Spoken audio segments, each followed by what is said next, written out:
Hello, welcome back to the YouTube channel of Bethel Evangelical Free Church Hanley. I'm Pastor Gervais Charmley, and this week we are in Nottinghamshire.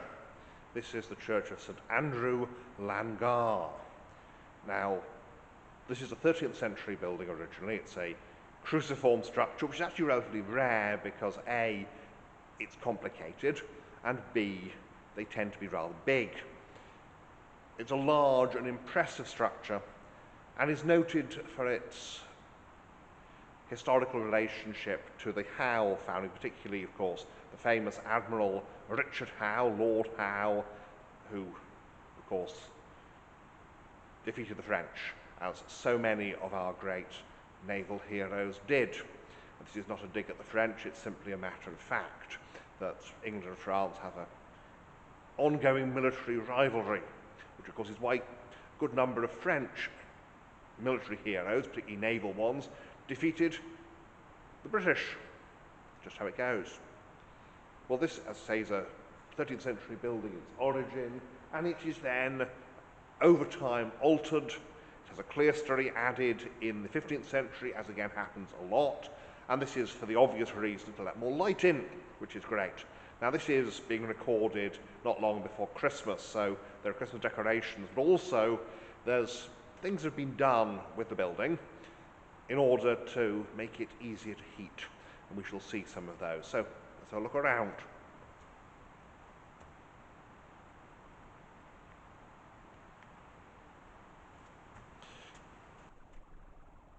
As usual, then, we start at the west end, and we are looking east, and you can see there the tower arch, the crossing tower here, and also that the arch is covered partially by a curtain. This is to keep the heat in. Here we have the font, which is a very nice medieval, probably 14th century example. The bowl appears to at some point have been plastered, which is why it's got those marks in it, that they essentially it's been given a somewhat rough surface so that the plaster sticks, which is all very well, of course, until you take the plaster off.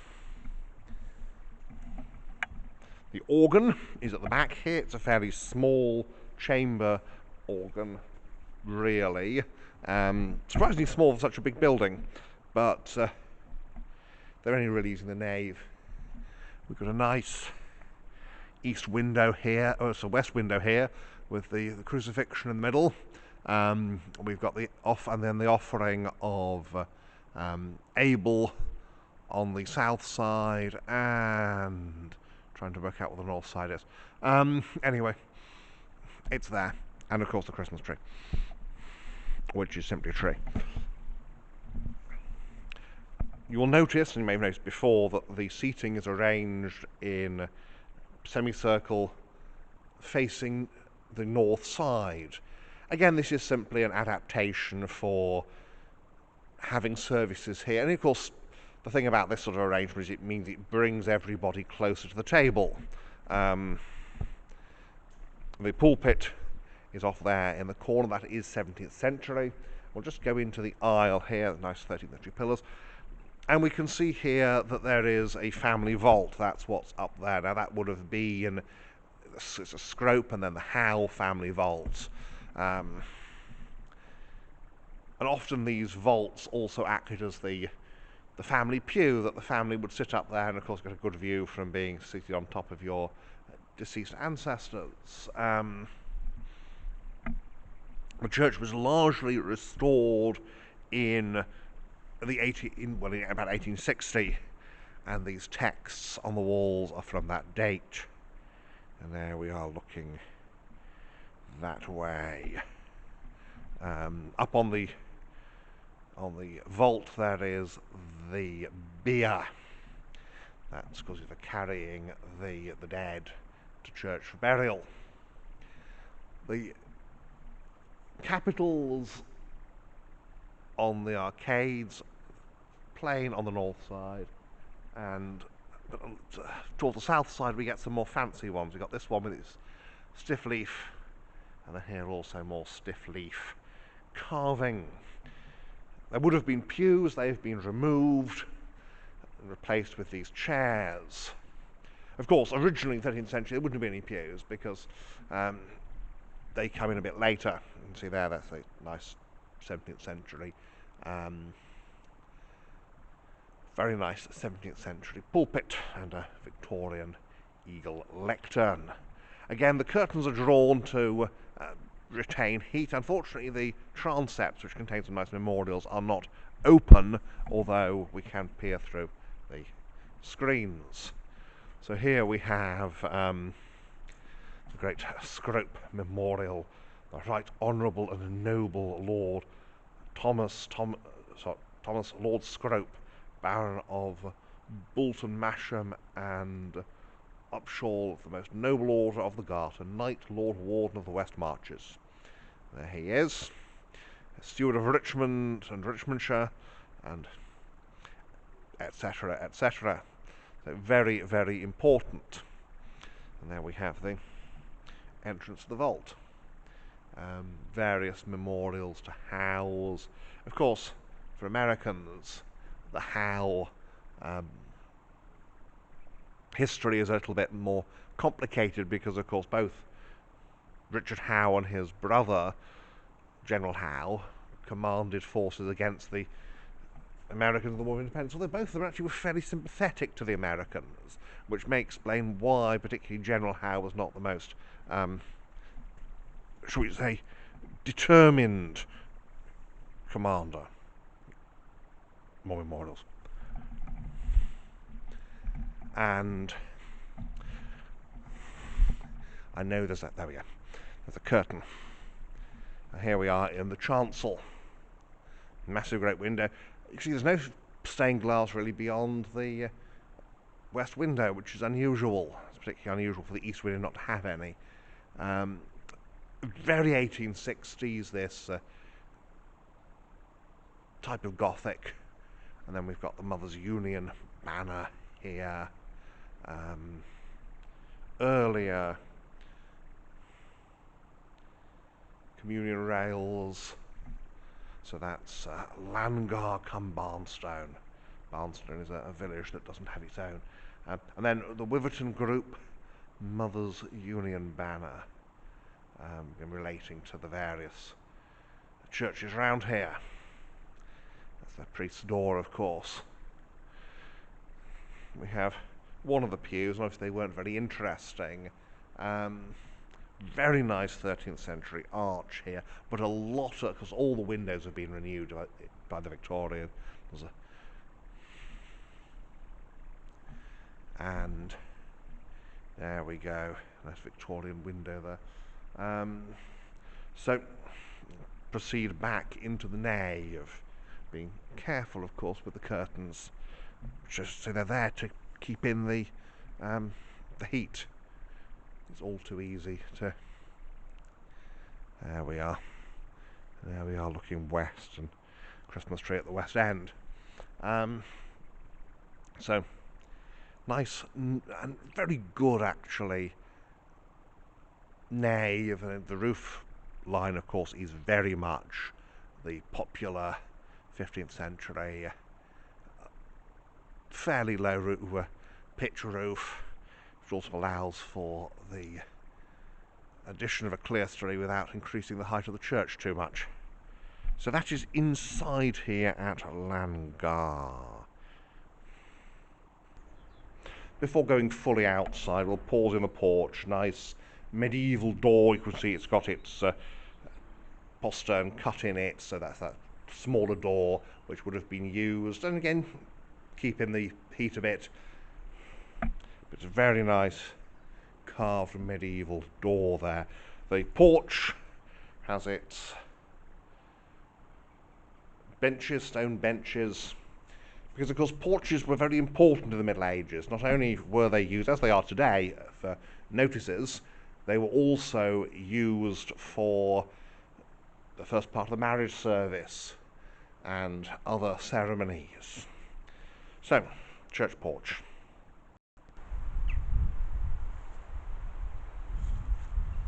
And so here we are outside at Langar, and here you can see this wonderful cruciform shape with its central crossing tower, great big nave out this way, transept with triple lance, although the triple lancets there are 19th century, would have had lancets in the 13th century when built, and then of course this chancel off on the end here. So a typical big cruciform church, quite a lot of money obviously, and your typical medieval piety that is about somewhere for prayers to be said for the souls of the donors and of course their family. So we'll have a look around the outside. There's most room out here on the south side because this is where most of the graveyard is. The church car park is at the east, and west end there is Langar Hall, which is now a hotel, which is the home of the Scropes, and then of course the Howe family. Lord Howe lived there. So have a look around. And so here we are. Quite often medieval churches had, well, they would have most of the burials on the south side because the north side is for those who die excommunicate, and east is really for very high status burials, and then there's some at the west, but that's where the big house is. So we move towards the church, and again the exterior is almost entirely refaced with Ancaster stone in 1860, so it looks newer than it is from the outside because someone's basically gone, it's a little bit decayed on the outside, let's slap a whole load of Ancaster, and there's nothing wrong with doing that, but because what it does do is it means it looks more modern than it is. And of course the clerestory up there still retains its 15th century type windows, whereas here we've got the more 14th century and here they're more 13th century. The porch has had less in the way of refacing. I suspect it was plastered because you can see all that brickwork, and Victorians wouldn't like all that brickwork. So there's the hall, and of course there's the door that the so here we have, again, I mentioned the Howe family. This is this stone marks the burial place of Gervase Howe, who after a life marked by firm integrity and liberal kindness was gathered to his fathers like a shock of corn fully ripe.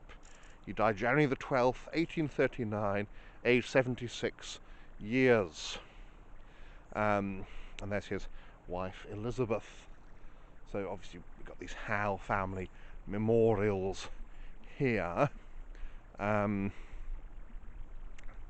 big house is a hotel, so it's not like it would be when we go round here, we're popping into somebody's home, we're going on the back end of a hotel. So